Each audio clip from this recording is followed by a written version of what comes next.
अस्सलाम वालेकुम, good morning, सुबह बखैर। Who knows के इंतखाबात में 2 हफ्ते रह गए हैं ऑलमोस्ट। Who knows क्या मतलब? I know. You know, we know, everybody knows. You know. बिल्कुल जी, everybody knows. और वाकई ही 2 हफ्ते रह गए हैं और जो हम एक स्टीम का हम इंतज़ार कर रहे हैं, एक एनर्जी का, एक चार्ज एटमॉस्फेयर होगा, वो उस तरह नहीं है। लेकिन इस तरह भी ठीक है क्योंकि इंतखाबात तो हो ही रहे हैं। इंतखाबात तो हो रहे हैं और तैयारी भी अब सॉर्ट ऑफ नज़र आना शुरू हो गई है। अब जैसे ही बिल्कुल लास्ट स्पेल चल रहा है और आखिरी ओवर्स चल रहे हैं, तब हमें इंतखाबी सरगर्मियों में भी तेज़ी दिखाई दे रही है। पीपल्स पार्टी तो पहले से ही बड़ी चार्ज थी और PMLN भी अभी चार्ज नज़र आ रही है। PTI भी हल्की फुल्की अपनी जो कोशिश है वो कर रही है। नहीं, सारे अपनी अपनी कोशिशें कर रहे हैं। और जब सारों की स्पीचेस वगैरह होती हैं और जो रैलीज वगैरह में ऑब्वियसली उस तरह नहीं हो रही जिस तरह I guess we have come to expect them, लेकिन उनमें काफ़ी धुआंधार किस्म की स्पीचेस भी हो रही हैं और लोग बड़ा इंजॉय भी कर रहे हैं। होपफुली डिसीजन मेकिंग भी कर रहे होंगे। मतलब this is a very critical time as well for people who are going to very critical time. एक सवाल कल से ही सोहेल बड़ाइच साहब का शायद आपने कॉलम पढ़ा हो और उसके बाद कल जियो पे बड़ी तफसील उस पर डिस्कशन भी हुई थी। खुद भी रात को शाहजेब के प्रोग्राम में बैठे हुए थे और ये डिस्कशन हो रही थी कि रियासती पॉलिसी शायद अभी कन्फ्यूजन है। जब मियाँ नवाज शरीफ वापस आ रहे थे तो कुछ और पॉलिसी थी, फिर कुछ मामला तब्दील हुए तो कुछ और पॉलिसी थी, फिर IPP भी बीच में आ गई, फिर पीपल्स पार्टी भी है और अभी यही शायद फैसला हुआ है कि let's give everybody an open ground. So जो वोटर है, जो मासूम वोटर है, जो आम शहरी है, जो शायद ज़्यादा निटी-ग्रिटी से वाकिफ़ नहीं है, वो कहता है कि अगर इन पॉलिसियों ने ही सारा कुछ तय करना है तो फिर ये सारी एक्सरसाइज क्यों? मतलब that's a question and thank God कि ये सवाल जो है ये उठ रहे हैं। At the end of the day देखें, 2 हफ्ते रह गए हैं, वोट आप लोगों ने अपना इस्तेमाल करना है और बड़ी अच्छी तरह समझदारी के साथ इस्तेमाल करना है। सो हमेशा से हम वही कहते हैं और अभी दोबारा से दोहराएंगे और दोहराते रहेंगे कि आप अपने हल्के की तरफ देखें और जो शख्स सबसे अच्छा ईमानदारी से काम करता है उस हल्के के लिए आप लार्जर पिक्चर में ना जाएं। देखिए चैरिटी होती है ना, दैट स्टार्ट्स एट होम। तो आप दूर दराज के ना सोचें, इर्द गिर्द देखें कि किसको ज़रूरत है, तो इसी तरह अपने हल्के में देखें कि who is the most deserving candidate regardless कि उसकी पार्टी एफिलिएशन क्या है, एंड वोट फॉर देम।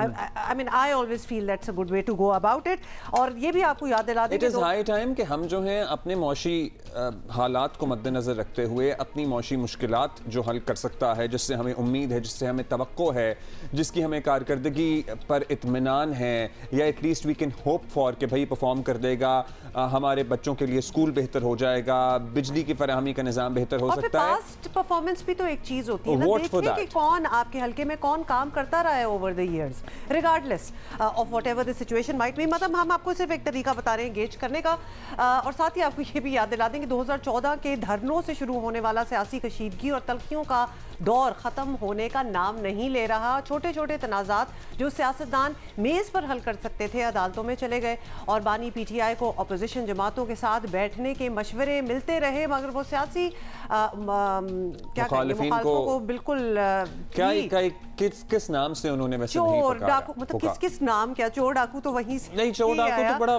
कहकर मुज़ाकरात से इनकार वो करते रहे। हाँ, लेकिन वो कहते यही थे और मुज़ाकरात से इनकार भी करते थे, ये कह के कि मैं इन चोर डाकुओं के साथ नहीं बैठूंगा। ये तो इनकी एक लाइन काफ़ी आपको पता ही मशहूर है। तो PTI के मरकजी सेक्रेटरी इत्तलात रऊफ हसन अब कहते हैं कि बानी PTI नवाज शरीफ के साथ बैठने को तैयार है। मेरे जहन में ना वो तमाम उनसर घूमना शुरू हो गए हैं जो एक दूसरे को मशवरे दिए जा सकते हैं, कंट्रीब्यूट किया जा सकता है।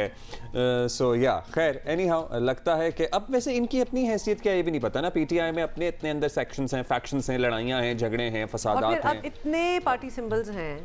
हाँ, पार्टी सिंबल्स तो हैं, लेकिन लीडरान भी एक दूसरे के खिलाफ हर कोई एक दूसरे को डिस्क्रेडिट करने की कोशिश में लगा रहता है ना, वो भी एक सिलसिला चलता है। तहरीक इंसाफ ने पेशकश में अब लगता है कि शायद देर कर दिया। अगर ये काम पहले हो जाता तो शायद मुल्क का सियासी मंजरनामा लिटरली आज मुख्तलिफ होता। मुस्लिम लीग नून के कायद नवाज शरीफ जो PTI के बानी पर बराह रास्त कम ही बात करते हैं, कल ननकाना में जलसे में उन्होंने दिल की खूब भड़ास निकाली। इंशाअल्लाह अपने हाथों से हम ननकाना साहब की तामीर नौ करेंगे, वादा रहा आपका मेरा इंशाअल्लाह। और आपको पता है कि नवाज शरीफ कोई वादा करता है तो फिर वो पूरा करता है। पता है या नहीं पता है? और हम वो वज़ीर आज़म नहीं हैं, वो नहीं वज़ीर आज़म था मैं। वादा करके तो भूल जाए और उसके बाद यू टर्न करे, यू टर्न। मुल्क को कौम को तबाह कर दिया और यू टर्न पे यू टर्न, धोखे पे धोखा, झूठ पे झूठ। वो हमारा शेवा नहीं है। हम कोई इम्पोर्टेड वज़ीर आज़म नहीं है, मकामी वज़ीर आज़म था मैं, मकामी। और ये नाकामी वज़ीर आज़म थे, नाकामी। हमारा शेवा है कि ननकाना साहब के लोगों से सच बोलो और फिर अपने वादे को पूरा करो। मुस्लिम लीग नून वो काम दोबारा करके जाएगी जेडी के तारीख याद रखेगी इंशाअल्लाह। अच्छा, और ये तो खैर आपने सुन लिया। कम से कम इस वक्त सियासी कशीदगी में कमी का माहौल जो है वो दिखाई नहीं दे रहा। और ये हम क्यों कह रहे हैं? बिलावल भुट्टो जरदारी रोज़ाना नवाज शरीफ पर ताक कर हमले भी कर रहे हैं। ये भी सुन लें। इस तीर से हम शेर का शिकार करके हुकूमत अगर बनना है तो इंशाअल्लाह ताला पाकिस्तान पीपल्स पार्टी इंडिपेंडेंस के साथ मिलके हुकूमत बनाएंगे। ये शेर वाले कायदे हिज़्ब इख्तिलाफ होंगे। बिलावल कह रहे हैं कि वो इंडिपेंडेंस के साथ मिलकर हुकूमत बनाएंगे। नवाज शरीफ की जानिब से तो नहीं, लेकिन दीगर रहनुमाओं की जानिब से अब पीपल्स पार्टी की क़यादत को जवाब दिया जा रहा है। पार्टी तर्जुमान मरीम औरंगज़ेब ने भी कल खूब तंज के निश्तर चलाए। जो शख्स नया पंजाब आया हो और सिंध से आया हो, उसके लिए ये बात करना, अगर आपने पसमानदगी देखनी हो और कौन सी ऐसी तरक्की है जो वो सिंध से लेकर पंजाब में आ रहे हैं, कौन सा ऐसा मंसूबा है, एक मंसूबा जो वो सिंध में लगाकर पंजाब में ला रहे हो। ये भी सिंध का हक है कि वहाँ मेट्रो बस हो, ये कराची का हक है वहाँ ऑरेंज ट्रेन हो, ये कराची का भी हक है वहाँ साफ़ पीने का पानी हो। हर बात अगर तहजीब में रहेगी तो सियासत का वो कल्चर जिसको मियाँ नवाज शरीफ साहब दोबारा से परवान चढ़ाने की कोशिश कर रहे हैं वो बरकरार रहेगा। बोलना सबको आता है, ये सियासत मैदान ही ऐसा है कि जुमला कसने सबको आते हैं, लेकिन अब पाकिस्तान की तरक्की के लिए कोई ये आपकी ज़ातियात की सियासत को नहीं सुनना चाहता। अच्छा जी, कहते हैं ना कि जंगें भी आखिरकार मेज़ पर ही ख़त्म होती हैं, तो ये फिर भी सियासी इख्तलाफात हैं। जमहूरी क़ुव्वतें अगर अपनी मजबूती चाहती हैं तो कितनी भी बड़ी सियासी मुखालफत क्यों ना हो, साथ बैठना पड़ेगा। बड़ा मुश्किल होगा कुछ लोगों के लिए सोचना, बट यही करना पड़ता है। बस साथ खड़े हो जाए, नहीं बैठे तो बस या बैठे या खड़े हो, और कुछ नहीं हो सकता। दूसरी सूरत में सियासी झगड़ों और इंतशार से ना मुल्क का फ़ायदा पहले हुआ है ना आगे होगा। वैसे लिटरली बच्चों वाली बातें लगती हैं ना जब हम भी करते हैं या कोई सियासी रहनुमा भी दोहरा रहा होता है। आप सोचते होंगे कभी ये बातें तो सबको पहले से पता है कि सियासी इंतशार से मुल्क का फ़ायदा नहीं हो सकता, लेकिन हमारे में से ही कितने ही लोग हैं ना, एक अच्छी परसेंटेज है of the people that we see around जो सियासी इंतशार को हलाशेरी देते रहे हैं, जो सियासी इंतशार के हक में थे, जो ये कहते थे कि नहीं that is what is the changes ना, कि अब वो भी मिलना चाहते हैं। तो अब दे हैव आल्सो, देखिए everybody at the end of the day mostly they do learn the lesson. तो हो सकता है कि अब वो वाला चेंज आ गया। एनीवे चले इनसे पूछते हैं। सीनियर सहाफ़ी आसमा शिराजी हमारे साथ हैं जी। बहुत शुक्रिया आसमा साहिबा, आपने वक्त दिया। आसमा साहिबा, तहरीक इंसाफ के तर्जुमान ने बताया कि बानी पीटीआई सबसे बात करने के लिए तैयार है। इनफैक्ट उन्होंने कहा कब नहीं थे, पता नहीं हो उन्होंने उनसे भी पूछा है कि नहीं पूछा, लेकिन हम उनकी बात पे एतबार करते हैं। अब वो नवाज शरीफ के साथ भी बैठ सकते हैं। अगर ये सोच है तो बड़ी अच्छी बात है, लेकिन आपके ख्याल में अभी मार्जिन है इस सारी एक्सरसाइज का? मेरे ख्याल है कि तहरीक इंसाफ की जो सियासत है उस पर ये एक मुनीर नियाज़ी का जो मिसरा है कि हमेशा देर कर देता हूँ मैं, तो खान साहब जो है वो हमेशा देर कर देते हैं। जब बातचीत की ज़रूरत थी, मसलन अगर आपको याद हो 14 मई के जो इंतखाबात थे उससे पहले, या जो डेट दी थी इमरान खान साहब ने डेडलाइन, उससे पहले एक मुज़ाकरात का सिलसिला सुप्रीम कोर्ट से शुरू हुआ था। और अगर आपको याद हो तो 6 मई को आखिरी मुज़ाकरात हुए थे जिसमें दोनों तरफ से टॉक्स आई थी, सामने गुफ्तगू सामने आई थी कि किसी न किसी नतीजे पे पहुंच रहे हैं। और उसमें कहा जा रहा था कि पीडीएम गवर्नमेंट जो जो है वो बजट से बाके फौरी बाद जो है वो अपनी जो असम्बली है उसको बर्खास्त कर देगी और इंतखाबात में चले जाएंगे। उस वक्त इमरान खान साहब ने वो एक शर्त रख दी और आपने देखा कि उससे पहले यानी 6 के फ़ौरन बाद 3 दिन के बाद 9 मई हो गया और 9 मई के बाद तो पाकिस्तान की सारी सियासी जमातें, सिर्फ तहरीक इंसाफ नहीं, सारी सियासी जमातें उस पोजीशन पे चली गई जहाँ पे शायद किसी ज़माने में जिसके लिए स्ट्रगल जो है वो पाकिस्तान की सियासी जमातें करती रही, यानी एक लिमिटेड स्पेस जो है वो मिली उनको, उससे ज़्यादा नहीं। और इसकी ज़िम्मेदारी तहरीक इंसाफ को लेना पड़ेगी।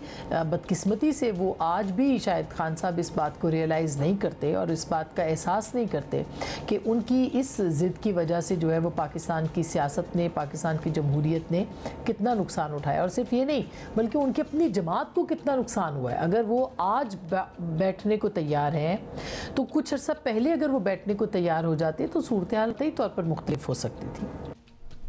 अच्छा आसमा, इशारे तो पहले भी थे लेकिन अब तो बिलावल साहब ने खुलकर कह दिया है कि वो आज़ाद हैसियत में जीतने वालों को इंगेज करेंगे और उनके साथ मिलकर हुकूमत बनाएंगे।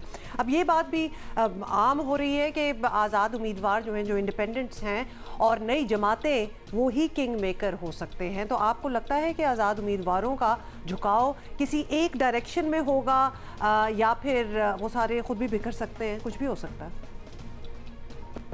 देखिए, एक तो जाहिर है कि जब सिंबल नहीं है पाकिस्तान तहरीक इंसाफ के लोगों के पास तो ये पहले से ही प्रिडिक्ट किया जा सकता है कि बड़ी तादाद में आज़ाद लोग सामने आएंगे।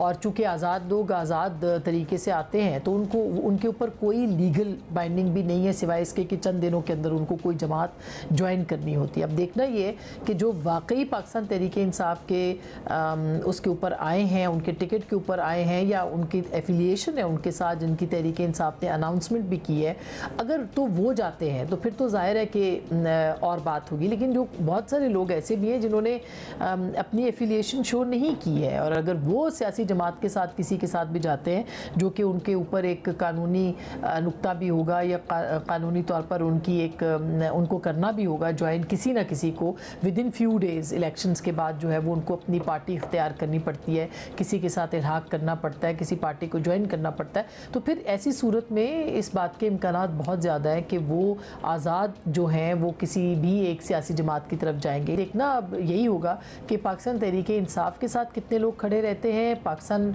पीपल्स पार्टी जो कि ये कह रही है कि वो आज़ाद उम्मीदवारों के साथ मिलकर हुकूमत बना लेगी, उनके साथ कितने लोग जाते हैं और पाकिस्तान मुस्लिम लीग नवाज़ के साथ कितने लोग जाते हैं। जो आज़ाद उम्मीदवार होता है बहरहाल उसको खुद फैसला करना होता है कि वो किसके साथ जाएगा और किसके साथ नहीं जाएगा।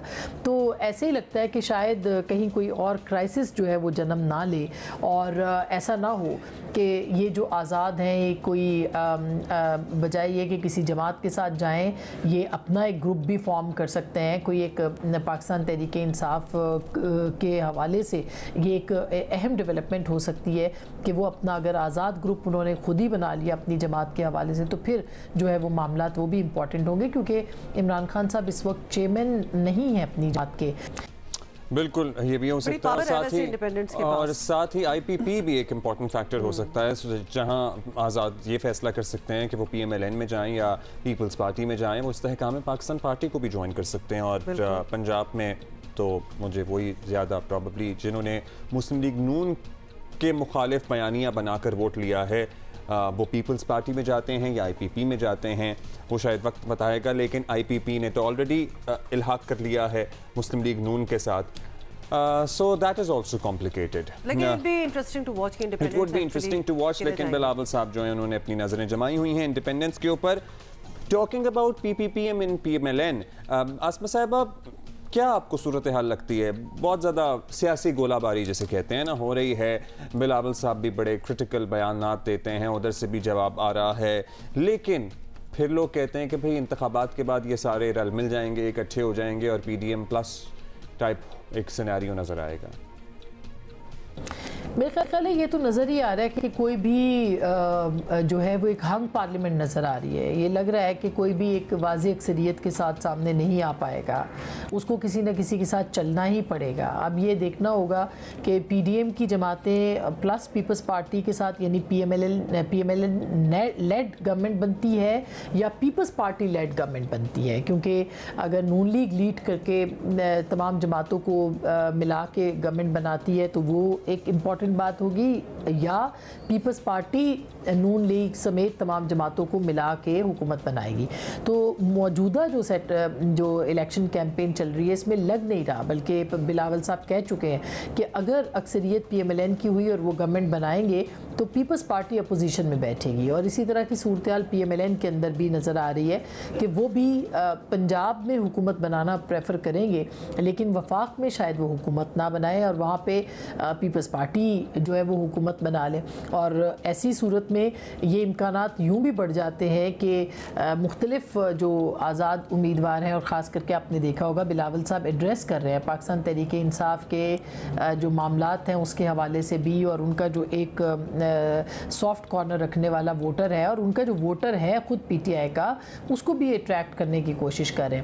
तो ये ज़ाहिर है कि होगी तो एक मखलूत हुकूमत, लेकिन मुझे नहीं लगता कि पीपल्स पार्टी और PMLN मिल के उस तरह की हुकूमत जो है वो बना पाएंगे। दोनों में से कोई एक इख्तियार में वफाक में होगा। कितनी ऑप्शंस हैं वैसे। बहुत शुक्रिया आपका आसमा शिराजी। वैसे शायद मुल्क के लिए भी बेहतर हो कि दोनों में से कोई एक ही हो, या तो ये हो या तो वो हो या कोई और भी हो, क्योंकि जो पहले वाला तजर्बा था वो तो ऐसा कोई कामयाब, हाँ PDM का जो तजर्बा था वो ना आवाम के लिए कुछ सूदमंद रहा और आपस में भी इनकी तलखियां सबके सामने ही थी। फिर और आपस में क्या इस वक्त जो जलसे हो रहे हैं, जो 2-4 ये लोग कर भी रहे हैं, तो उसमें भी एक दूसरे को सुना रहे हैं। इसलिए पहले भी हमें वैसे तो अजीब ही लगा था जब PDM सारे बने थे, लेकिन obviously when you have a common enemy then anybody can get together. लेकिन अब तो होते हुए मेरा ख्याल है कि किसी को आई एम सॉरी टू से, लेकिन मानना भी नहीं चाहिए कि कैसे हो जाता है कि जब आपका अपना फ़ायदा हो तो जल्दी से सारे जुड़ जाते हैं। क्योंकि फैसल वोटा साहब ये भी कहते हुए नजर आए ना कि प्रोबेबली अगर PMLN से प्राइम मिनिस्टर बनते हैं तो प्रेसिडेंसी में पीपल्स पार्टी के लीडरान की तस्वीरें उन्हें अभी से लगती हुई नजर आ रही हैं। किसकी?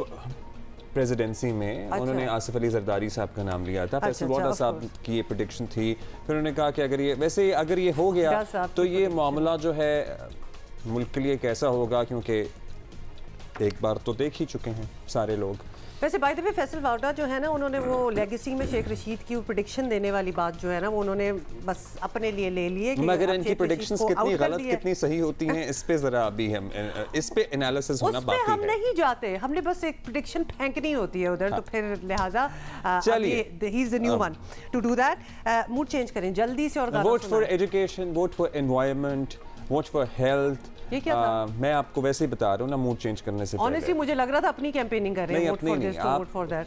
पॉपुलेशन कंट्रोल को वोट दें, तालीम को वोट दें, हेल्थ को वोट दें, माहौल। और ये इतने बड़े बाय द वे टॉपिक्स हैं कि अगर तो ये मिस आउट कर रहे हैं कोई अपने स्पीचों में, मैनिफेस्टो में, अपनी पॉलिसीज में जो प्रपोज कर रहे हैं, अगर तो ये मिस आउट कर रहे हैं तो that in itself is a red flag. नहीं, आप मुझे कंप्लीट करने दो ना कि that in itself is a red flag, तो आपको ये पूछना चाहिए। Okay, so there is a healthy activity for people in Islamabad. और इस्लामाबाद के शहरी जो हैं, हमें पता है कि आजकल बड़ा सफ़र कर रहे हैं, और धुंध कहाँ होती थी वहाँ, बट खैर एनीवे अब होती है।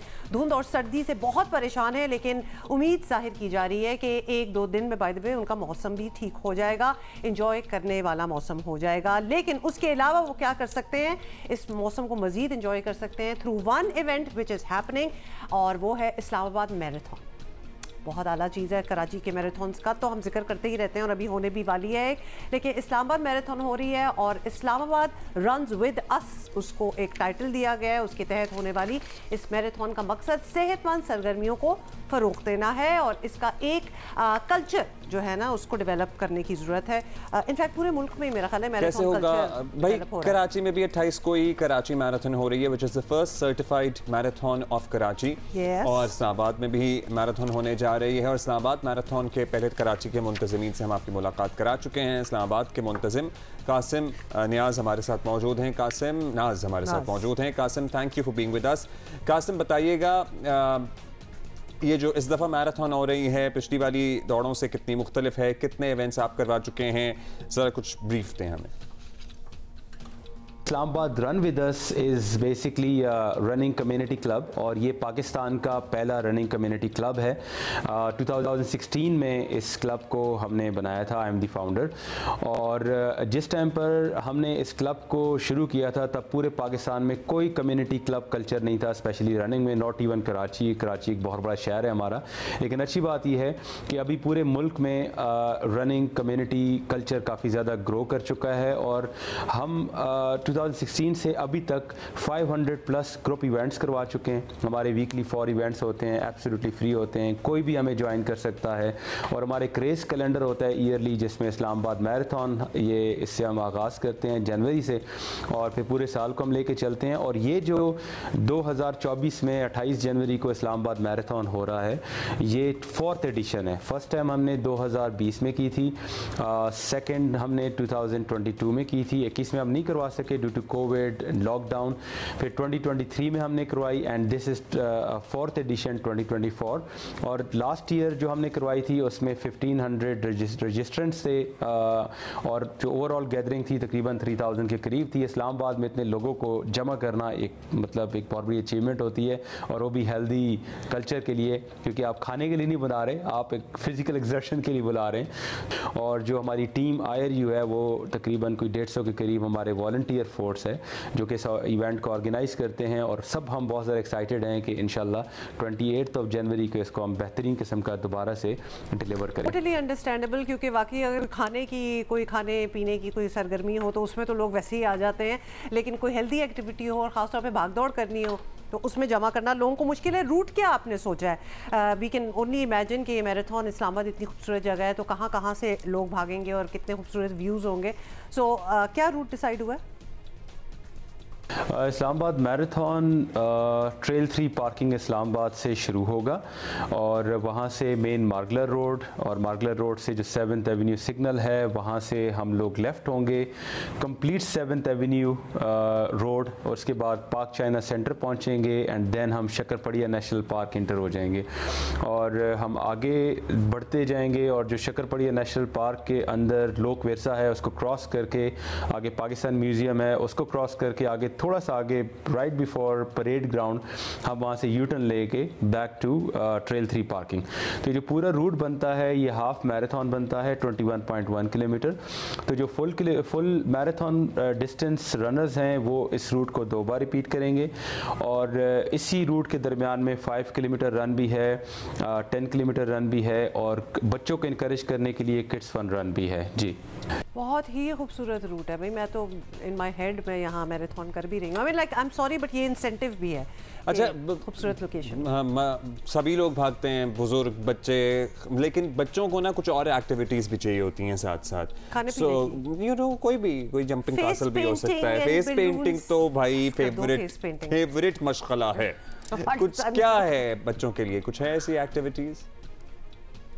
जी, इस्लामाबाद मैराथन में टोटल 5 कैटेगरीज़ हैं। Full marathon 42.2 kilometre, half marathon 21.1, 10 kilometres, 5 kilometres और बच्चों को इनकरेज करने के लिए किड्स फन रन है जिसमें कोई भी under 14 years of age kids fun run में पार्टिसिपेट कर सकता है।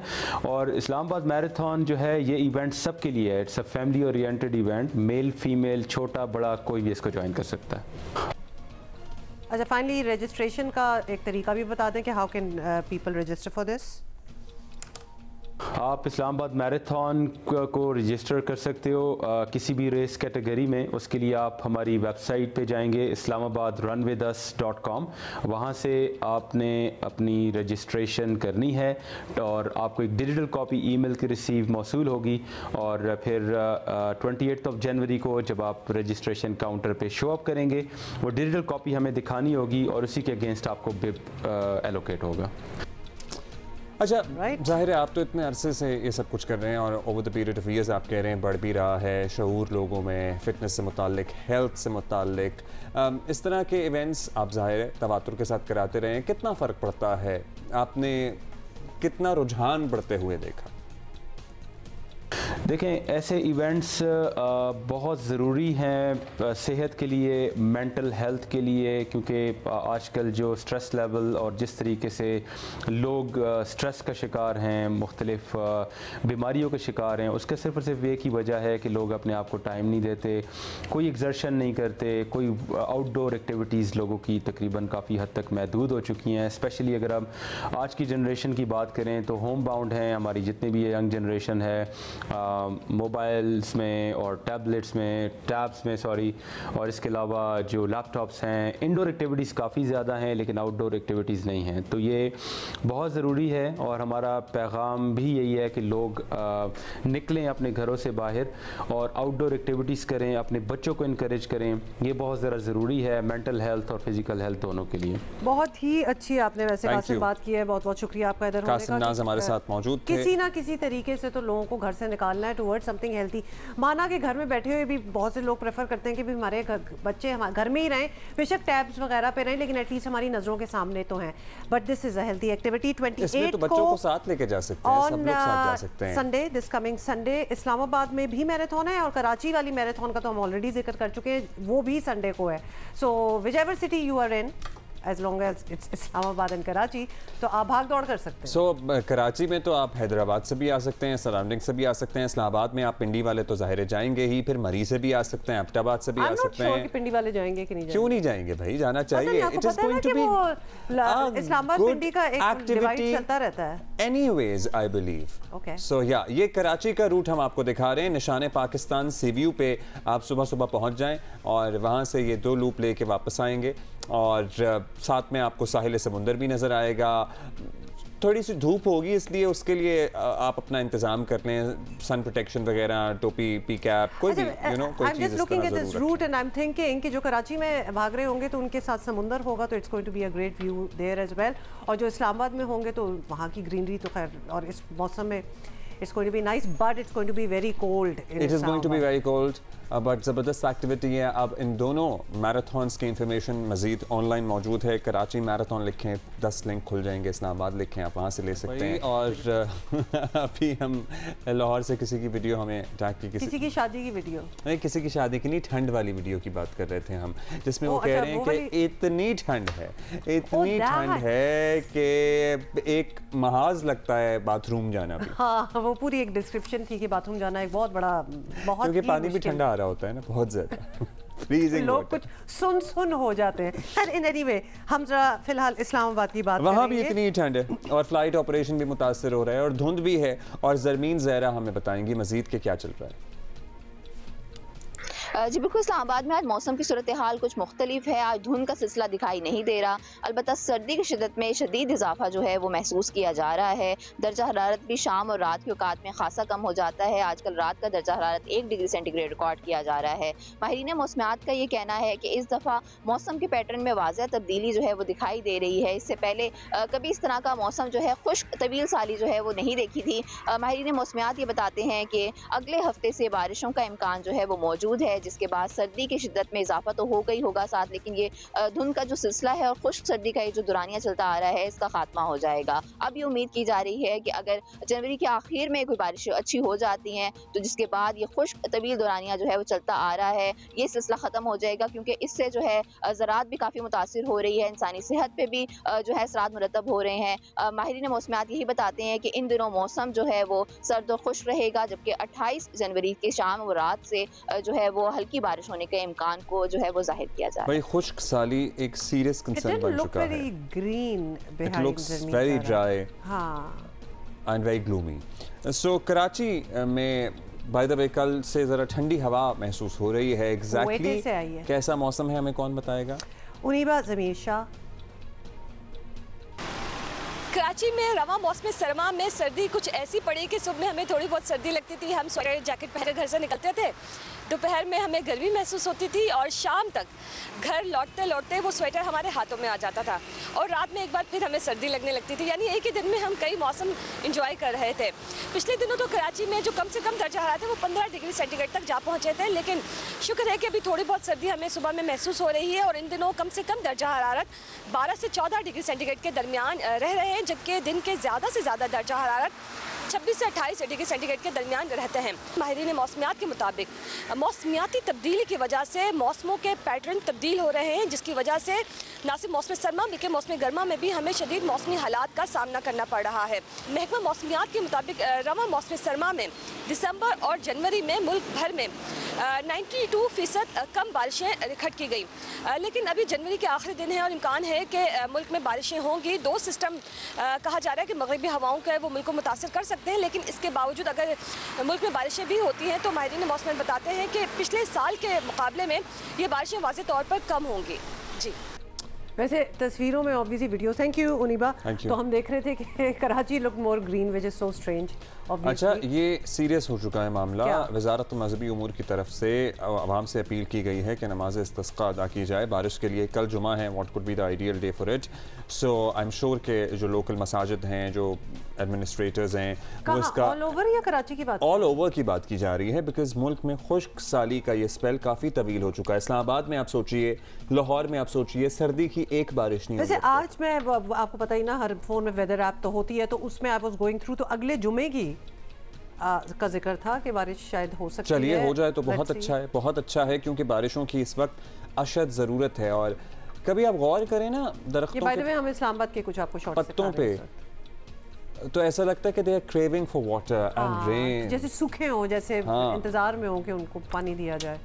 तो बारिश हो जाए तो क्या ही बात है, बहुत सी बीमारियां भी हैं। जी, पीसीबी का नया दौर शुरू होने वाला है। एशिया कप हो, तो हम ज़रा पुरानी शिकस्तों को नहीं भूलने देंगे आपको। एशिया कप हो, वर्ल्ड कप हो, ऑस्ट्रेलिया न्यूजीलैंड वाले मामलात दौरे, पाकिस्तान क्रिकेट टीम की इंतहाई मायूस कुन परफॉर्मेंस रही है। यार बाबर आजम ने ना BPL में बड़ी ज़बरदस्त परफॉर्मेंस दी परसों। हाँ, परसों की बात है।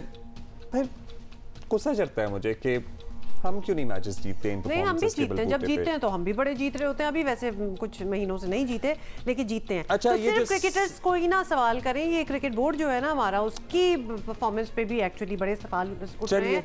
और कहा जा रहा है कि PCB को एड हॉक बेसिस की बुनियादों पर चलाया जा रहा है, which is so true. Every few months we have a new PCB chief. तो आप देख ही लें, एड हॉक तो इधर से ही समझ आ जाती है। और आरजी और डंग टपाऊ पॉलिसियां थी, क्रिकेट की तबाही का बाइस बनी। डंग टपाऊ क्या होता है? बस होती है, आप समझ जाएं, आप समझ जाएं। नहीं, बट मुझे समझ आ गई है कॉन्टेक्स्ट में, लेकिन वर्ड क्या था, क्योंकि लोग फिर पूछते हैं ना। बस ऐसे ही आरजी सी, बस ऐसे ही, यू नो। डंग टपाऊ इज लाइक रेलू कट्टे। हाँ, सॉर्ट ऑफ। गॉट इट, आगे चलें।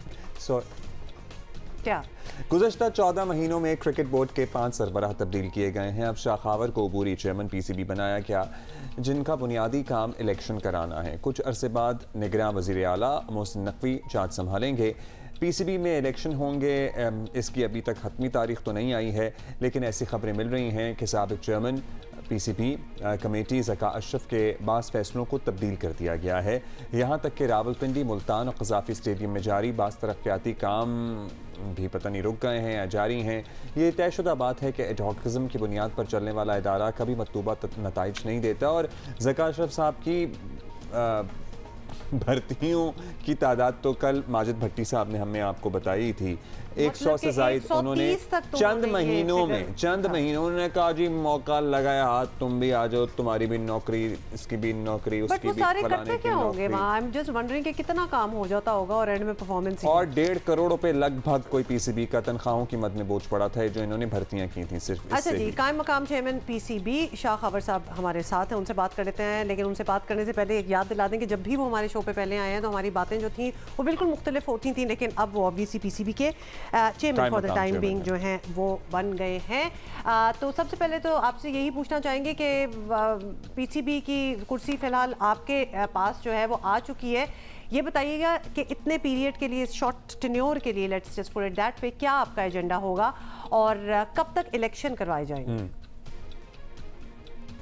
जी, मेरा इंतखाब जो है या मेरी जो नॉमिनेशन हुई है as chairman Pakistan cricket board, वो चूँकि एक मैनेजमेंट कमेटी जो थी वो ज़का अशरफ साहब की सरबराही में थी और ज़का अशरफ साहब ने उस पर जो है इस्तीफ़ा दे दिया है। तो ऐसी सूरत में जो पाकिस्तान क्रिकेट बोर्ड का आइन है वो ये कहता है कि जो इलेक्शन कमिश्नर है वो उसके पास चेयरमैन की सारी जो है पावर्स आ जाएंगी और वो डे टू डे अफेयर्स को रन करेंगे और फिर अर्लीस्ट पॉसिबल टाइम में जो है वो बोर्ड ऑफ गवर्नर्स को तश्कील देने के बाद जो चेयरमैन का इंतखाब करवाएंगे। तो मेरी जो अवलीन तरजीह तो यही है कि इस अरसे में मैं जो बोर्ड ऑफ गवर्नर्स हैं उसको कॉन्स्टिट्यूट करूं और उसके बाद उनमें से एक जो है वो चेयरमैन का इंतखाब होगा। वो उसके करवाने के बाद जो है फिर वो नए चेयरमैन को दावत दी जाएगी कि वो ये मनसब संभाल लें। बिल्कुल, आपकी जो प्राइमरी जिम्मेदारी है, तो अब आप बतौर पहले इलेक्शन कमिश्नर आप चेयरमैन हैं, आप आवाम की आगाही के लिए शाह साहब ये भी बताइएगा कि पीसीबी इंतखाबात में कौन कौन शरीक हो सकता है। बोर्ड ऑफ गवर्नर्स में से ही मल्टीपल नॉमिनीज़ भी हो सकते हैं, या 2 हो सकते हैं, या 3 हो सकते हैं, और उम्मीद हम रखें कि अब जो इलेक्शन होंगे उसके बाद ये एडहॉकिज्म ख़त्म हो जाएगा और जिसे कुर्सी मिलेगी वो पूरी टर्म करेगा होपफुली। देखिए, पीसीबी का अपना एक आइन है 2014 का, वो ये तकाजा करता है कि बोर्ड ऑफ गवर्नर्स जो है वो तश्कील दिया जाएगा और बोर्ड ऑफ गवर्नर्स के टोटल मेंबरान की तादाद जो है वो 11 है। उसमें से 2 जो हैं वो वज़ीर आज़म जो कि पैट्रन हैं पीसीबी के, वो उनकी नामजदगी करते हैं, और उनमें से 4 जो हैं वो हमारे जो 16 रीजन्स हैं उसमें से 4 का इंतखाब होना है, और फिर हमारे 4 सरकारी महकमों में से जो है वो बोर्ड ऑफ गवर्नर्स के मेंबर नामजद होंगे। तो ये एक थोड़ी सी टेक्निकल सी एक्सरसाइज है जो कि हमने शुरू कर दी है, और एक जो उसमें मेंबर है वो secretary intra provincial coordination ministry जो है उसके होते हैं, लेकिन उनका वोट नहीं होता। तो लिहाजा 10 मेंबर जो हैं बोर्ड ऑफ गवर्नर्स के, उनमें से एक का इंतखाब होना है, और ये जो इंतखाब होगा तो ये 3 साल की मुद्दत के लिए होगा। और वो आपका जो सवाल है कि ये एडहॉकिज्म जो है ये इस इलेक्शंस के बाद ख़त्म हो जाएगा। अच्छा शाह खबर साहब, एक सवाल ये भी लोग पूछ रहे हैं कि ज़का अशरफ साहब के जाने के बाद क्या उनके दौर के किए गए बड़े पॉलिसी फैसले, मुआहदे, सेंट्रल कॉन्ट्रैक्ट्स या जो भी उनकी अपॉइंटमेंट्स उन्होंने की, उनका स्टेटस क्या रहेगा? क्या वो उसी तरह बरकरार रहेंगे या फिर ये सब कुछ रिवर्स होगा? देखिए, कुछ फैसले तो ऐसे होते हैं जो कि उनको मैंडेट दिया गया था जब वो उनकी मैनेजमेंट कमेटी बनी थी कि वो फैसले कर सकते हैं, लेकिन उसमें कोई मेजर फैसले नहीं किए जा सकते। लेकिन अब वो हम उसकी तफसील में ज़्यादा नहीं पढ़ेंगे। उसकी वजह यह है कि उन्होंने जो भी फैसले किए हैं वो वाकई अगर वो अपने मैंडेट के मुताबिक थे तो वो तो नॉन चैलेंजेबल है। तो लेकिन ये जो भी सूरत हाल है, इस तरह की जो भी पोजीशन होगी, वो आने वाली जो इलेक्टेड बोर्ड ऑफ गवर्नर और पीसीबी के चेयरमैन जो हैं वो इन चीज़ों के मुताबिक फैसला करेंगे। शाह साहब, ज़का अशरफ साहब ये भी शिकायत करते पाए गए कि इख्तियारात महदूद हैं, मुदाखलत बहुत है, सिस्टम बदलने की ज़रूरत है। पीसीबी के मौजूदा आइन का आप तस्करा कर रहे थे, इसमें क्या आपको ऐसे मसाइल नज़र आए जिन्हें तब्दील किया जाना चाहिए, आइन तब्दील करना पड़े प्रॉब्ली? देखिए, ज़का अशरफ साहब ने जहाँ पे काफ़ी टाइम गुजारा, 6-7 महीने, और उन्होंने फिर रिज़ाइन कर दिया। मैं उनके बारे में तो खैर कोई ऐसी बात नहीं कहूँगा, क्योंकि उन्होंने जो उनको मैंडेट था, चूँकि एक बात आपको ज़हन में रखना पड़ेगी कि ये जो अबूरी जो कमेटी होती है, जैसे अब ये जो कमेटी जिसके सरबराह थे ज़का अशरफ साहब, उनका काम ये था कि वो रोज़ाना पर मबनी जितने भी डे टू डे फैसले हैं वो करेंगे। कोई बहुत बड़ा फ़ैसला जो मटीरियल फ़ैसला होगा वो नहीं करेंगे। तो वो अभी हमारे इल्म में तो नहीं है कि कौन से मटीरियल फ़ैसले उन्होंने किए, लेकिन ये जो कुछ भी है, ये चूँकि हमारा जो दौर है ये अबूरी दौर है, और उसके बाद जब एक इलेक्टेड बोर्ड ऑफ गवर्नर आ जाएगा, चेयरमैन आ जाएगा, तो वो इन तमाम चीज़ों का अहाता करेगा।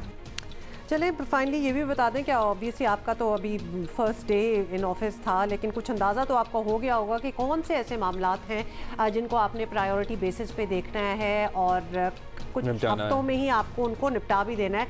तो क्या PSL वगैरह और दीगर सब काम जो हैं वो स्केड्यूल के मुताबिक ही चलेंगे या फिर इनमें कुछ चेंजेस आगे पीछे हो सकते हैं? देखिए, मेरा तो जो बुनियादी मकसद है, जो कि मैं इलेक्शन कमिश्नर हूँ पहले, और उसी की वजह से मैं चेयरमैन का जो है इस वक्त ओहदा मेरे पास है, तो मेरा तो सबसे बुनियादी काम है कि बोर्ड ऑफ गवर्नर्स तश्कील देकर उसमें से चेयरमैन का इंतखाब कराना। वो तो मेरी अवलीन तरजीह है। लेकिन इस दौरान एक बहुत बड़ा इवेंट जो है वो PSL आ रहा है, बिल्कुल, और उसके बहुत सारे मामलात जो हैं उसमें चेयरमैन का होना ज़रूरी होता है, क्योंकि डे टू डे बेसिस पे बहुत सारे डिसीजंस लेने पड़ते हैं। तो इस वक्त जो PCB का जो प्राइम फोकस है वो PSL की जो इंतज़ामात हैं और उसकी तैयारियां हैं और उसके जितने भी लवाजमात हैं उनको पूरा करना, और ये एक बहुत एक लंबी एक्सरसाइज है और हमें उम्मीद है कि इंशाल्लाह मैं भी और पूरे जो हमारी पाकिस्तान क्रिकेट बोर्ड है उसमें इतनी कैपेबिलिटी है कि वो इतना बड़ा इवेंट जो है वो अच्छे एहसन तरीके से उसको जो है वो कामयाबी के साथ पूरा करेंगे। चलिए ये तो अच्छी बात है कि वो इलेक्शंस हो जाएं।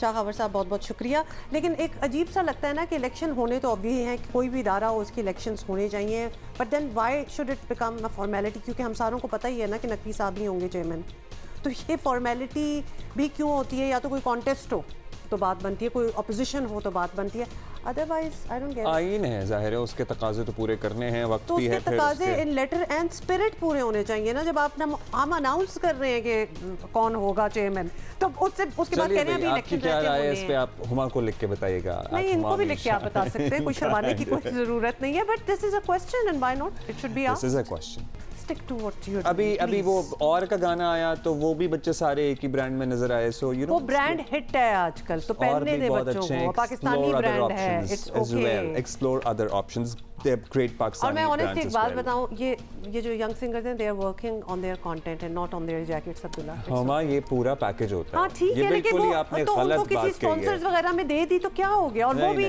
बाय द वे ये कोई मतलब कोई सस्ता ब्रांड नहीं है, ठीक है, अगर मुफ्त में it is a complete image which matters and it looked good.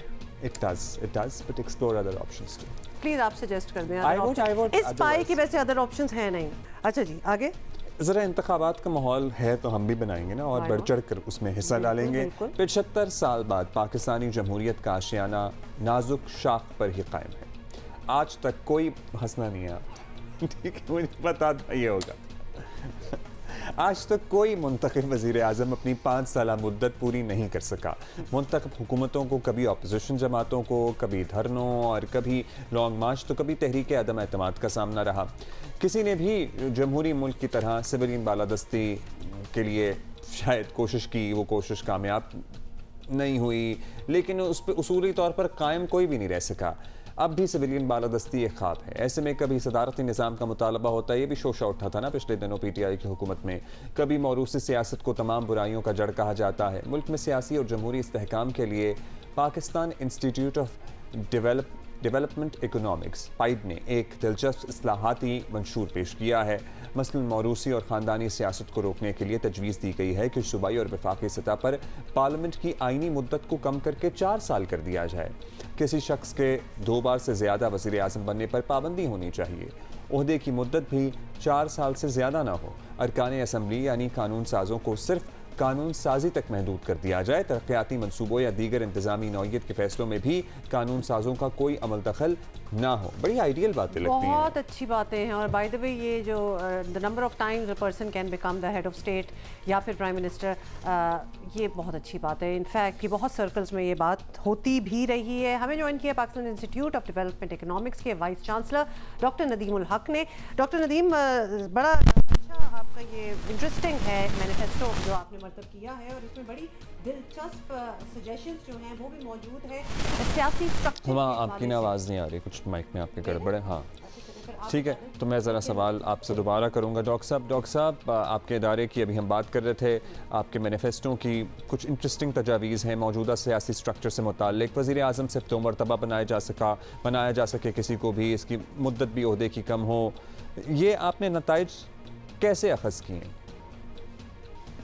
हम सिर्फ वज़ीर आज़म की बात नहीं कर रहे, हम कह रहे हैं नेशनल असेंबली के मेंबर्स, MPA सब 2 टर्म से ज़्यादा नहीं होने चाहिए। देखिए, आप एक हुकूमती इदारे में तो कहते हैं एक टर्म होती है, तो क्यों नहीं पॉलिटिक्स में भी टर्म होती? मुझे इसकी वजह समझ आए, क्यों पॉलिटिक्स में एक बंदा ताहयात इलेक्ट हो जाए, दूसरे बंदों को भी चांस मिलना चाहिए, हर बंदे को चांस मिलना चाहिए। तो ये जो बैठ जाते हैं, जब एक दफ्तर में बैठा होता है तो वो फिर अपने आप को मजबूत करता है, हम उसको ख़त्म करना चाहते हैं। नंबर 2, आपके मुल्क में डेमोक्रेसी जो है बिल्कुल बैठ चुकी है। ये इक़्तिदार की डेमोक्रेसी, इससे बात नहीं चलती है। We have to make it a democracy of ideology, नजरिए की डेमोक्रेसी होनी चाहिए। और इनको मंशूर पेश पेश करने चाहिए, इनको बताना चाहिए क्या करना है। पैसे फेंकने वाली डेमोक्रेसी जो है वो मुल्क को ख़त्म कर देती है।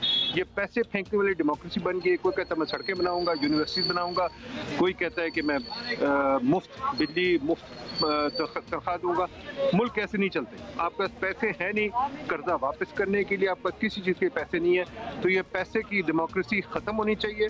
आपको इकोनॉमिक रिफॉर्म की डेमोक्रेसी लानी चाहिए, बिकॉज आपके मुल्क में सारे इदारे 1860 के चल रहे हैं। 1860 की लॉ चल रही है, 1860 की जुडिशरी ब्यूरोक्रेसी, और आप 2024 में आप बैठे टेक्नोलॉजी की जंग कर रहे हैं। मेरा ख्याल ये पॉसिबल नहीं है। ये आपने इंटरेस्टिंग बात की है, ख़ास तौर पे अगर 2 बार किसी को बना ही दें तो वो अपनी इनरोड्स इतने बना लेते हैं कि उसके बाद वो चॉइस नहीं रहती, फिर वो ज़िंदगी में फिर वो आप ताहयात ही प्राइम मिनिस्टर लगना स्टार्ट हो जाते हैं। इंटिमिडेशन भी हो सकती है उस वजह से। अच्छा, ये बताएं कि सिर्फ सियासी स्ट्रक्चर नहीं है, आपने तो माशी स्ट्रक्चर बल्कि ब्यूरोक्रेसी में इस्लाहात भी तजवीज़ की हैं, तो उनमें ऐसा क्या है जिस पर फौरी तवज्जो देने की ज़रूरत है, जिसमें ताख़ीर की गुंजाइश बिल्कुल नहीं है?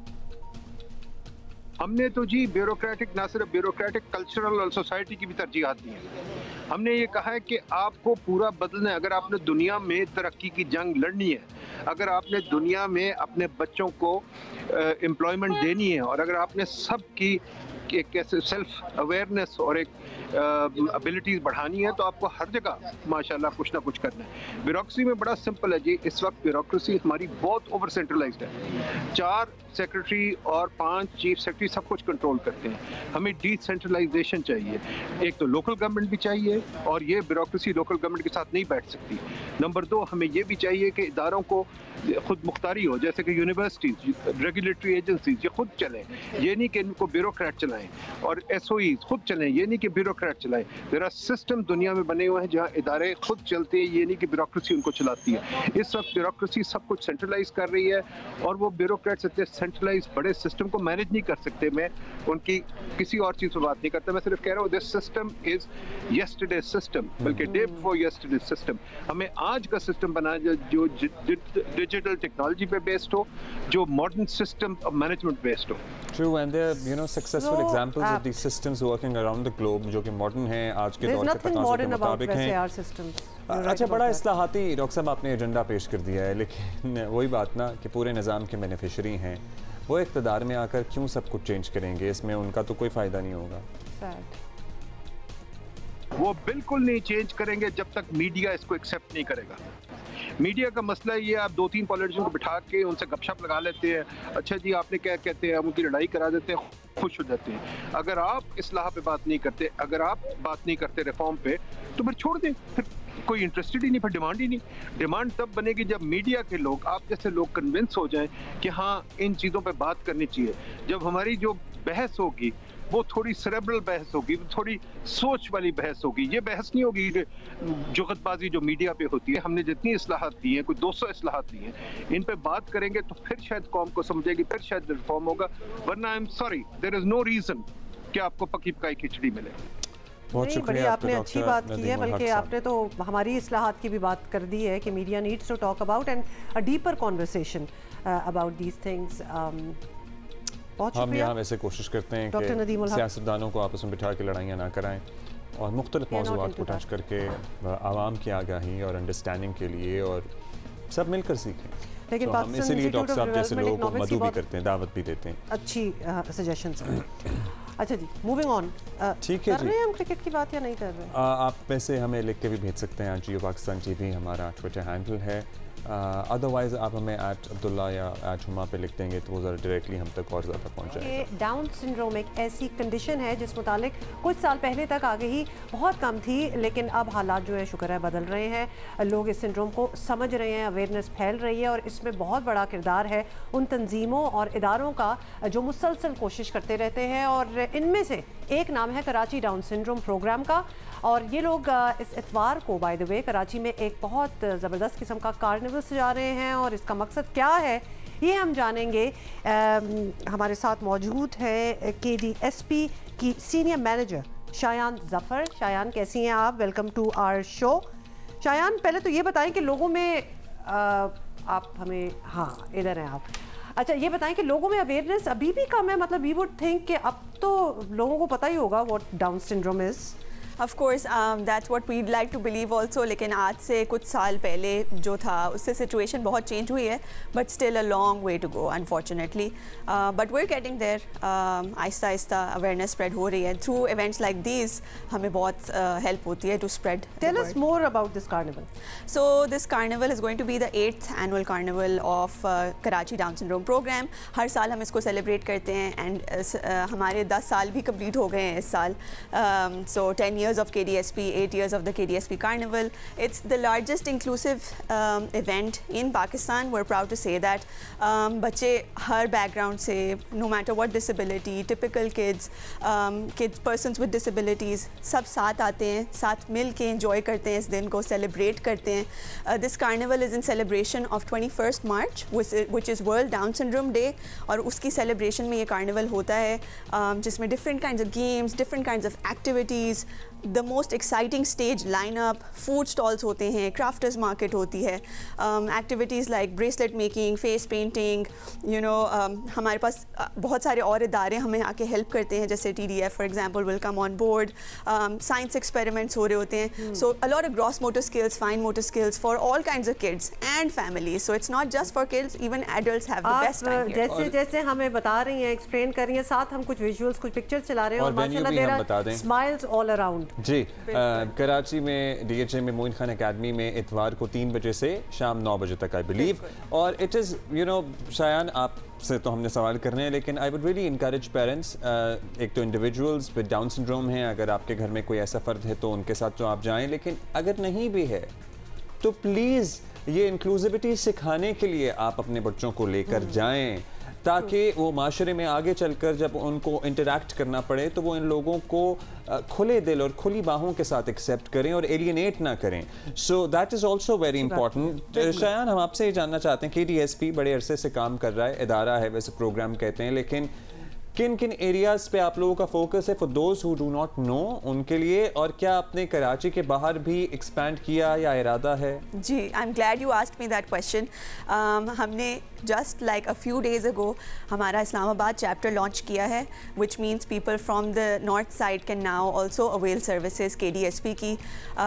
KDSP बेसिकली 6 सर्विसेज प्रोवाइड करता है यहाँ कराची ऑफिस में, starting from family support, spreading awareness, इनकी हेल्थ केयर नीड्स पे फोकस करना, इनको वोकेशन स्किल्स प्रोवाइड करना so that they become independent members of the society, focusing on their education, focusing on their therapies. So individuals with Down syndrome need 3 kinds of therapies, and every kid शुरू के जो आपके 1000 दिन होते हैं, they're very important, 3 years of a kid's life. So उसमें speech therapy, occupational therapy and physical therapy, that's a service that we provide.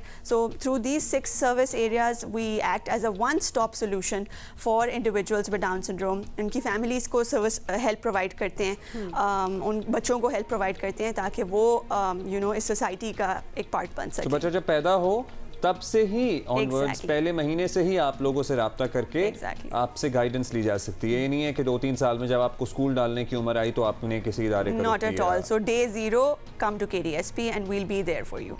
अच्छा, तो इसका मकसद तो मतलब तो ये हुआ कि हर साल आप लोगों की स्ट्रेंथ काफ़ी बढ़ जाती होगी। बिल्कुल बिल्कुल, and that's also a struggle for us because हमारा you know facility is not that large enough, so हमारी वेट लिस्ट्स भी बढ़ रही होती हैं। We have a lot of families coming up to us which we are so grateful for. So हम कोशिश करते हैं ऑनलाइन सपोर्ट प्रोवाइड कर सकें, होम प्लान्स प्रोवाइड कर सकें, any kind of support that we can provide to them. अच्छा, अब ये बताइएगा कि ज़ाहिर है हमें पता ही है माशरे में इन अफराद को किस तरह ट्रीट किया गया है फॉर द लॉन्गेस्ट टाइम। अब तो ये आगाही आ गई है, शऊर आ गया है लोगों में। घर वाले जिस तरह से एक्सेप्ट करते हैं इन बच्चों को, उस रवैये में भी तब्दीली आई है? बिल्कुल, and that's very nice to see, you know. आज से 1 साल पहले हमारी एक म्यूज़िक वीडियो रिलीज़ हुई थी, और उसके लिए हम एक स्टोरी हर वक्त सुनाते हैं कि जब ये इदारा लॉन्च हो रहा था तो हम लोग 10 फैमिलीज़ ढूंढने की कोशिश कर रहे थे कि एक बिल बोर्ड्स पे हम बच्चों की पिक्चर्स लगाएं, we invite all families to come and register, and उस time we had so much struggle to find these families because back in the day लोग यू नो एम्बेरस होते होते थे अपने बच्चों को शोकेस करते हुए। And when we were making that music video we were so happy to see के पेरेंट्स आके हमसे लड़ रहे थे कि आपने हमारे बच्चे को कैसे नहीं लिया इस वीडियो में, you know. So we are at a point where families now openly accept and they are the biggest advocates. They are proud of exactly, they are proud of their kids. अच्छा, ये भी बता दें कि fine तो to a certain extent health care भी होगी, therapies भी होगी, वोकेशनल क्लासेस भी हो गई, इसका एंड रिजल्ट क्या होता है? Does it translate into jobs for them? So that's the goal to provide them with enough skills। किसी एक चीज़ में भी इतनी महारत उनको दे दें कि या तो वो अपनी ही कोई एंटरप्रेन्योरशिप की लाइन स्टार्ट करें या वो जॉब्स फाइंड करें। So we have a brand name known as Lahar, जहाँ पे ये बच्चे प्रोडक्ट्स बनाते हैं। We sell those products on their behalf, all proceeds go to these kids ताकि they feel independent. And another line we have is where we have partnerships with organisations. बड़ी बड़ी organisations अब हमारा साथ दे रही हैं to create employment opportunities, specific roles in बच्चों के लिए क्रिएट करके ताकि ये लोग भी जो भी लर्न कर रहे हैं उस स्किल सेट को एक्चुअली और बड़े डेडिकेटेड होते हैं। अगर आप एक काम में इन्हें सिखा दें, लगा दें, तो इनकी डेडिकेशन देखने वाली होती है। अच्छा, ज़रा आप चूँकि हमारे पास हैं, हम आपसे अपॉर्चुनिटी लेना चाहेंगे कि जो एक तो बच्चे विद द डाउन सिंड्रोम है, जो अदरवाइज ज़ाहिर है उन्हें माशरे में रहना है, अदर बच्चों से, उन्हें दीगर बच्चों से भी इंटरेक्ट करना है। जो दीगर बच्चे हैं जी, इनके साथ उन्हें समझ नहीं आ रही होती कि वो किस तरह से एक्ट करें, रिएक्ट करें। yes. हाँ, जो वालिदैन हैं वो अपने बच्चों को क्या समझाएं? फॉर इंस्टेंस इस इवेंट पे लेके जाते हुए क्या बताएं कि these are the people with a special skill set, क्योंकि यू नो वो भी एक तरबियत का हिस्सा है। बहुत अच्छी बात है। बिल्कुल बिल्कुल बिल्कुल आपकी बात सही है। So inclusion is such a beautiful concept, क्योंकि अगर शुरू से ही आप एक टिपिकल बच्चे को और एक बच्चे विद स्पेशल नीड्स को साथ रखेंगे ना, उस टिपिकल बच्चे को फील भी नहीं होगा कि कुछ डिफरेंट है। You know, they will just treat them like any other individual, and that's what we try to promote. Obviously being kind, understanding their needs. Behaviour issues भी हो सकते हैं कभी कभी, जो कि हर बच्चे में होते हैं। सो इस कार्निवल पे भी हमारी जो वॉलंटियर्स के लिए भी गाइडलाइंस होती हैं, वो just how to treat them nicely by being polite, उनकी नीड्स को अंडरस्टैंड करना। कभी कभी वो वर्बली नहीं एक्सप्लेन कर सकेंगे तो एक्शन से उनको अंडरस्टैंड करना। एक्चुअली अगर आप घरों के हमारे स्ट्रक्चर्स भी देखें, जब बहुत सारे भाई बहन वगैरह होते हैं या कजन से जॉइंट फैमिली सिस्टम्स होती है, तो हर किसी के अपने मूड्स होते हैं, अपनी पर्सनैलिटी होती है, एक तरीका होता है बात करने का। Some people don't want to be, you know, सुबह के कुछ पहर तक आप उनसे बात ना करें because they won't be in a good mood और व्हाटएवर। तो इसी तरह अडेप्टेबिलिटी की ही सारी बात है कि how well you gel you know, putting it in simple way, I want to take Hussein, my son, to this carnival, and I do not want him to be offensive. I want him to understand this as well. So मैं सोच रहा था कि मैं उस पे घर से जाने से पहले उसे क्या ब्रीफ करूं, because वो फिर इंटरैक्ट करने की कोशिश करे, आगे से उसे अगर रिस्पांस नहीं आता तो वो कोई ऐसी बात ना कर दे जिससे, या फिर शायान आप बता सकती हैं, would it be a good idea just to take the kids there और खुद ही देख के, मतलब that's what I suggest, being kind is everything. पहले से बताने की आई गेस कोई खास जरूरत नहीं होगी। They will figure out, they will find out, of course. तो चलिए जी, ओके जी, संडे मोइन खान एकेडमी दोपहर 3 बजे से रात को 9 बजे तक। जी बिल्कुल, जबरदस्त। So we know so many activities by the way इस वीकेंड पे जो हो रही हैं। Shayan, thank you so much for being with us. Thank you for having us. Face painting तो पता नहीं बच्चों को क्या, बच्चों को पसंद है ना, तो वो तो हो ही जाएगी। So there is this carnival जिसके अंदर म्यूजिक, स्पोर्ट्स, गेम्स, मतलब खाना पीना बहुत कुछ होने वाला है। एक्सपेरिमेंट्स भी हो रहे हैं और सब कुछ। उसके अलावा 28 को ही मैराथन तो है ही है, जो कि कराची में भी है और इस्लामाबाद में भी है। So it is going to be a packed day for Karachi. आप सुबह दौड़ देखें, उसके बाद कहीं नाश्ता करें हलवा पूरी का अच्छा सा, और फिर थोड़ा सा आराम करके बच्चों को यहाँ पे लेके पहुँच जाए। अच्छा जी, मौसम का हमने कहा था ना आपको बताएंगे कि इस्लामाबाद का तो हमने आपको बता दिया, कराची का भी आपके सामने ही है, लेकिन लाहौर में क्या मौसम चल रहा है? आई नो कि it's so cold, it is very cold, मगर लाहौर में आलूदगी जो है उसका level as an air quality index तो बेहतर है। हम लाहौर की बड़ी बात करते थे, Lahore is consistently you know on the lower side of the spectrum, as in not lower के बहुत ही lower, लेकिन कभी 7वें में, कभी 8वें पे, कभी 12वें पे। कराची नंबर 2 पे है, Lahore is at number 12th right now. Yep, tables have been flipper roof. दुआ मिर्जा हमें लाहौर के मौसम की सूरत हाल बता रही हैं। बहुत ठंड जी, लाहौर तो आप यकीन करें ज़ाती दुश्मनी पर उतर रहा है। इस वक्त जब पस्ता हवाओं ने लाहौर का रुख किया हुआ है और शदीद सर्दी महसूस हो रही है, क्योंकि खुश सर्दी है, बारिशें नहीं हो रही, इसलिए हड्डियों में लगती हुई महसूस हो रही है। महकमा मौसमियात के मुताबिक आइंदा 24 घंटे में भी बारिश की कोई इम्कान मौजूद नहीं है। दर्जा हरारत इस वक्त 60 डिग्री सेंटीग्रेड रिकॉर्ड किया गया, जबकि कम से कम 5 डिग्री सेंटीग्रेड रिकॉर्ड किया जाएगा और रात के औकात में 4 और 5 डिग्री सेंटीग्रेड रिकॉर्ड किया जाता है।